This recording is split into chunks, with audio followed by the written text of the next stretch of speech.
Olá, vocês estão em mais um vídeo mais em react. Pra quem não me conhece, eu sou a Indy, cara. Eu já estou aqui com a parte 3 de A História de Red Dead Redemption 2. Uou, cara, likezinho no vídeo, pra não perder nenhum react aqui do canal. Lembra de ativar o sininho das notificações. E vire membro se você quiser apoiar o canal também. Você terá acesso aos vídeos antecipadamente. Lembrando que você pode patrocinar reacts pelo link na descrição. E bora ver como é que vai se desenrolar essa história, né? A gente tá atrás do Jack, mano, aquele moleque. Que eu não me lembro direito, mas é um moleque. Gente, 3, 2, 1. É um moleque. No merequedo. Após andar pela cidade, o Arthur chega até um bar e pergunta a um cara se ele sabia desse tal de Angelo Bronte. E esse cara diz que algumas crianças no beco de trás do bar poderiam ajudá-lo. Indo até lá, as crianças distraem o Arthur e depois roubam sua carteira com todo o seu dinheiro, obrigando o Arthur a persegui-las pela cidade inteira. Até que finalmente, depois de muita corrida, ele chega até o esconderijo das crianças. Não, beleza, então. E depois de uma breve conversa com o líder delas, o líder pede para que as crianças devolvam o dinheiro ao Arthur e depois diz o local que o Angelo Bronte morava, já que todas aquelas crianças trabalhavam pra ele. Com isso, o Arthur conta ao Dutch o local que o Angelo ficava, e depois o Dutch conta ao John. E os três vão até a casa do Bronte, que estava muito bem protegida. Chegando lá, finalmente a gente conhece o Angelo Bronte. E lá rola um diálogo muito tenso e ao mesmo tempo muito foda com eles. Why do you take his son? Excuse me. I said, why did you take his son? Não sabe perguntar We ain't educadamente, got né? no problems with you, sir. Ah, tá. Nor you with us. But if you want to start one, there's gonna be a lot of folks dead in this room before it's done. Cara, achei isso meio pobre. So, you walk into my city, stinking of shit and looking like this, and you come into my house Chamou before nós you have de a tomar bath, and you tell me how Chamou to nós de act. fingido, olha lá. You ask me to show compassion. Have I not shown you almost infinite compassion already by simply allowing you to breathe in my presence? Ah, Indeed you have. Now, ok. we are simple country folk. Somos vagabundos All we fedidos. have is each other. E And you've senta, né? gone and you have took his son Lembrei que é o over Jack, some é o filho do dispute John, with porra. some inbred Que ele acha que não é filho do ex-slavers. John. It ain't got Quer dizer que? nothing to do with any one of us. You had nothing to do with destroying the liquor business! We was innocent bystanders. Ah. And that which we weren't innocent of, well, we most surely were ignorant of. You twist words, you lie shamelessly, you think you are better than everyone else. De fato. Ti adoro. Batte davvero sti uomini. Angelo Bronte. Dutch Vanderlyn, Arthur Morgan, The pleasure is mine. John Marston. All mine. Depois da gangue se amigar com o Angelo, ele diz que ele vai devolver o Jack. Mas bom. antes ele pede para que a gangue dê um jeito em alguns saqueadores de túmulos da cidade de Saint-Denis, já que esses saqueadores não haviam pagado uma taxa ao Angelo para poder roubar aquela região. E aliás, para quem tiver curioso, esse Angelo é um mafioso italiano e empresário muito rico, que Pagar uma taxa para roubar. Beleza, então. vive na Cara, o cara é o mais desonesto de todos. cidade de Saint-Denis. Resumindo, basicamente, ele controla a cidade por completo. Mas enfim, quando Yes, anoitece, baby. o Arthur e o John vão até o cemitério e dão um jeito em todos os saqueadores que estavam por lá. E curiosidade, nessa missão, se você olhar pra trás, você vai ver o fantasma de uma mulher perseguindo o Arthur durante a missão inteira. E quando você olha pra ela, ela simplesmente sai correndo pra trás. Mano, pra quem tá jogando isso é muito sinistro. Mas enfim, depois de dar um jeito nos saqueadores, eles roubam o que os saqueadores haviam roubado e depois dão um jeito de despistar a polícia e ir embora do cemitério, até chegarem de volta à mansão do Bronte, onde o Dutch já estava com o Jack esperando a dupla voltar do cemitério. Inclusive nessa parte, finalmente o John mostra felicidade em ver o garoto. E na saída da casa, o Dutch diz que eles foram convidados pelo Bronte pra ir O Jack andando todo pichichitinho. irem até uma festa do prefeito e que lá só teriam as pessoas mais ricas e importantes da região. E no caminho, o John se desculpa com o Jack por ter demorado pra tirar ele de lá. Só que o Jack diz que o Bronte era muito legal porque ele tinha um quarto cheio de brinquedos e eles podiam comer comida à vontade. Ou seja, Cara, isso me parece coisa suspeita de gente suspeita. mesmo sendo um mafioso, talvez o Bronte não era um cara tão ruim quanto ele parecia. Não, mas parece muito suspeito. Mas enfim, quando eles chegam no Eu tenho um acampamento, quarto a cheio de Abigail fica doces muito e feliz e brinquedos agradece o Dutch pra com o Arthur crianças. e não fala nem um pio com o John. E ali o John Ô, começa a louco. entender que a Abigail não gostava da forma que ele tratava a sua família. E que agora era melhor ele começar a se importar mais com os dois. Mas tirando esse clima ruim, a gangue fica muito Meu feliz com a filho volta do voltou. Jack. Tanto Meu que eles filho. fazem uma baita de uma festa, com bebidas, fogueiras e até mesmo música. Cielito lindo de contrabando. Ó, o Jack. Sierra morena, cielito lindo, vienen bajando. Par de ojitos negros, cielito lindo de contrabando.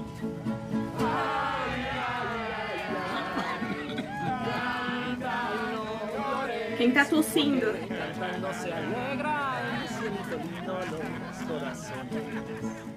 Mas enfim, no dia seguinte, o Arthur, o Hosea, o Dutch e o Bill vão até a festa do prefeito de carruagem. E chegando na casa, eles se encontram com o Ângelo Ah, Bront, ok. que apresenta algumas pessoas importantes que estavam na Meu festa. Deus, como mano, olha o o Henry Dutch. LeMans, que é o prefeito da cidade, que fazia tudo por dinheiro, Puta que ou pariu. seja, ele era corrupto. Alberto Fussar, o ditador da ilha de Guarma e sócio do Leviticus Colonel. Robert Crowley, um major que lutou na Guerra Civil Americana. E por fim, o Chuva Caindo e o seu filho Águia Voando. Membros importantes da tribo de índio Wapiti, que viviam em uma reserva indígena O Chuva caindo e o águia voando. Caralho, que foda. que ficava próximo à cidade de Saint-Denis. E depois da apresentação, o Ângelo zomba de algumas pessoas em Foda, italiano, já que ninguém entendia a língua dele. E inclusive, Ah, tá. quando a gangue chegou no encontro, ele também tinha zoado o fato da nossa gangue serem de caipiras, entre aspas, e também o fato deles não tomarem banho frequentemente, o que deixa aquela dúvida se o Ângelo realmente era um cara legal. Mas enfim, depois disso, o Dutch pergunta sobre Você acha mesmo que o cara que tem um quarto cheio de doces e brinquedo pra crianças desconhecidas é um cara legal? algum lugar que tenha muito dinheiro pra gangue mexer, se é que vocês me entendem. E o Ângelo diz que a agência de bondinho da cidade possuía muito dinheiro, e que ele só não roubava porque ele não podia se envolver com essas coisas. Mas como convidado dele, o Dutch poderia fazer isso. Tá, mas depois disso, o nosso Diz grupo ele, vai até o se primeiro andar. E envolvendo nesse caminho, o Arthur vê um mordomo trás trancando a das porta de um coisas. escritório. Mas deixando isso de lado, a nossa gangue se reúne no primeiro andar e decide sair pela festa pra conhecer pessoas e coletar informações. Então o Hosea ficou responsável por descobrir lugares pra eles roubarem. Já o Arthur ficou encarregado de descobrir mais sobre o prefeito, enquanto o Bill ficou responsável por fazer amigos para a gangue e o Dutch para descobrir se o Leviticus Colonel ou o Milton estavam na festa tentando pegar eles. E depois do Arthur se enturmar com o prefeito, ele o apresenta um escritor de sucesso chamado Evelyn Miller, que o Arthur já até conhecia porque ele gosta muito de livros. E esse escritor estava ajudando os indígenas com um problema social até então desconhecido. E nesse momento começam alguns foguetes no céu e todo mundo para pra ver, até que de repente um mordomo chega pedindo para que o prefeito vá até o seu escritório para assinar um documento do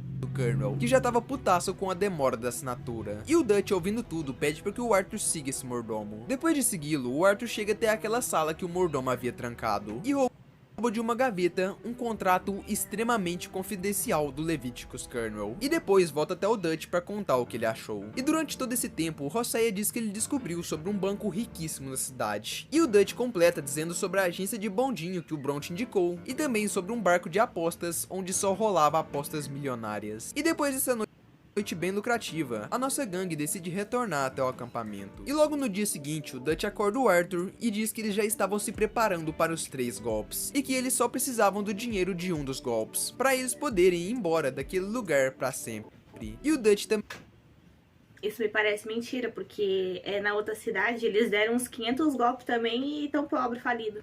diz que seria bom eles ajudarem o Evelyn com os Foda. problemas dos índios. Mas enfim, mais tarde a senhorita Susan chega desesperada dizendo que aquele Anthony que atacou a Tilly lá no comecinho do jogo tinha acabado de raptar ela. E o motivo disso era porque a Tilly fazia parte da gangue do Anthony antes de se mudar pra gangue do Dutch. E como a senhorita Susan tava putaça com isso, ela chamou o Arthur pra eles invadirem o acampamento do Anthony e resgatar a Tilly. E no meio do caminho até o cativeiro, a senhorita Susan pergunta o que aconteceu com Kieran, já que depois da festa pela volta do Jack, ele havia sumido sem falar nada pra ninguém. E pra quem não lembra, o Kieran é aquele cara que fazia parte dos O'Driscolls e foi sequestrado e obrigado a entrar na gangue do Dutch. Mas voltando pra história, o Arthur diz que não sabe nada sobre ele e que tinha uma grande chance dele ter traído a gangue e voltado a ser um O'Driscoll. É Mas claro. enfim, depois disso eles chegam até o cativeiro que a Tilly estava. Com isso eles entram no local e Que mulher mulher, Sarafralha. matam toda a gangue, até conseguirem salvar ela. E depois Salve, disso, o Arthur ainda moça. persegue o Anthony a cavalo. E quando eles pegam o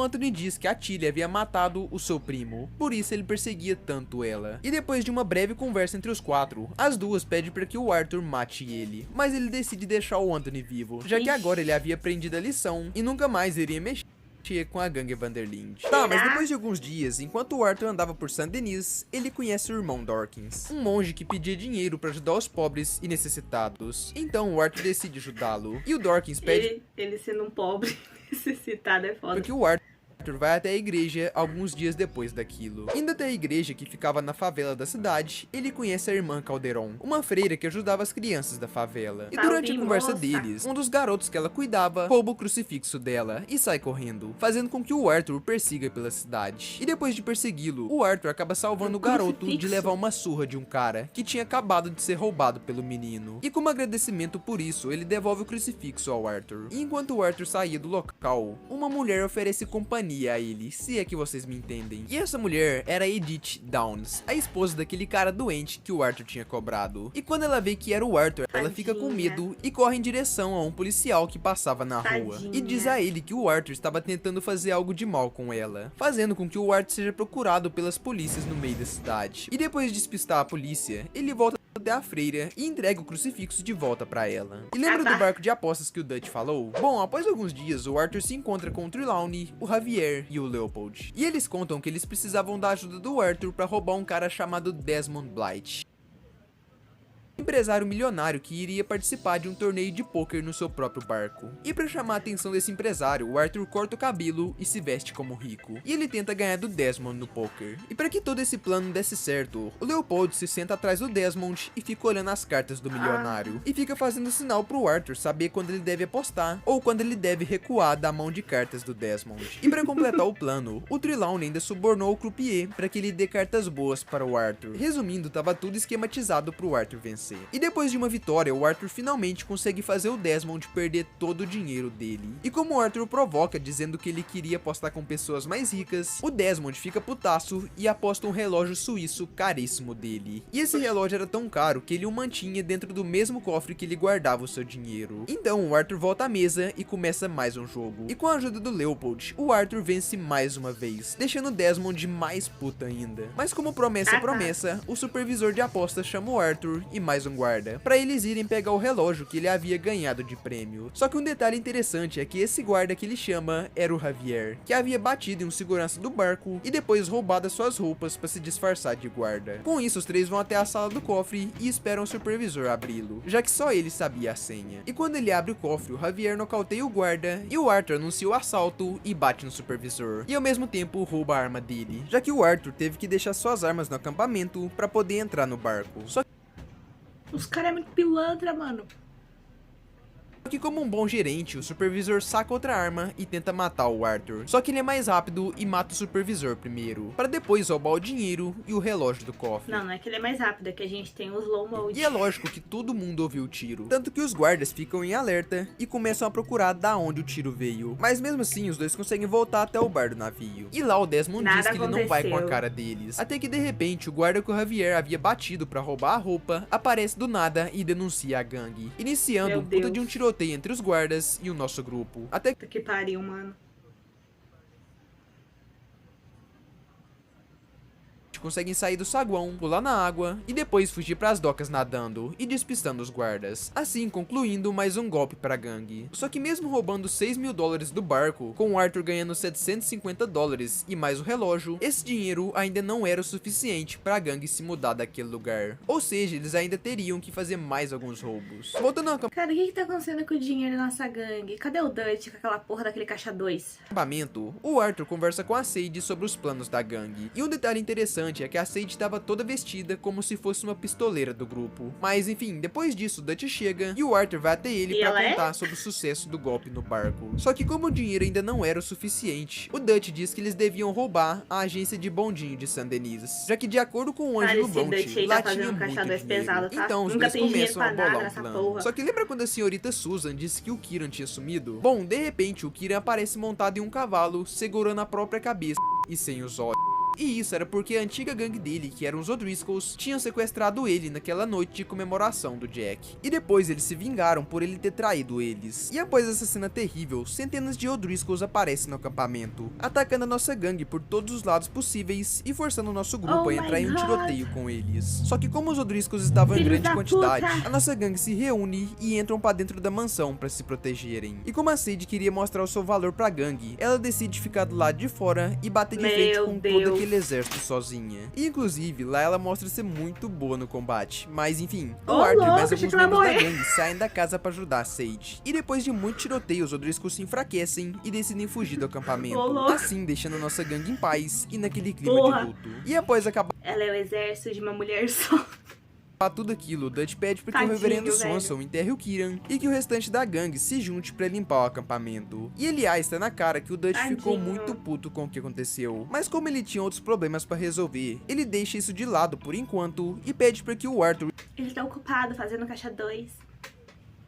encontre na cidade de Saint-Denis, para que eles possam assaltar logo a estação de bondinho. Mas antes do Arthur ajudar o Dutch, ele precisava resolver uma coisa na cidade. E essa coisa era um favor que a sua ex havia pedido em uma carta, que chegou até o acampamento do Arthur. Nessa carta, ela pede para que ele a encontre em um hotel em Saint-Denis, onde ela estava hospedada. Chegando lá, rola aquele clima de romance entre os dois, já que eles ainda se gostavam. Mas enfim, lá ela pede pro Arthur ajudar o pai dela, e mesmo que o Arthur fique com o pé atrás, já que o pai dela não gostava dele, ele ainda assim decide ajudar ela. Mary então conta que acha que o pai dela vai fazer alguma besteira, porque recentemente... E será que o pai dela não gostava do Arthur?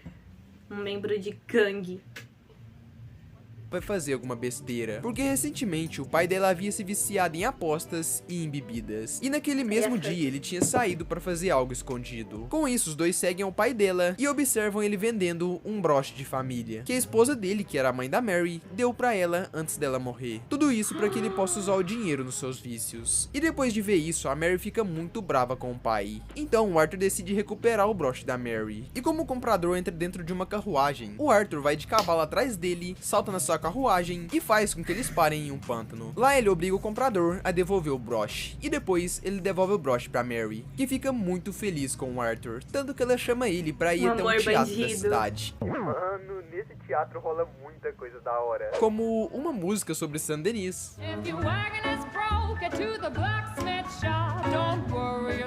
dança artística usando fogo, Ô, louco! tem também uma dança muito da hora com uma música que muitos de vocês conhecem. Gente, não liga, às vezes trava, tá? É normal, tá bom? Hora com uma música que muitos de vocês conhecem. Beleza. E uma curiosidade é que se você ficar vaiando os dançarinos, pode ser que eles errem alguma coisa durante a apresentação. E mano, muito da hora, velho. E por fim, o mais foda de todos, em uma das apresentações, um cara diz que pode segurar uma bala com os dentes. Cara, e o perigoso. Arthur pode se voluntariar pra tirar na boca dele. E acreditem se quiser, mas...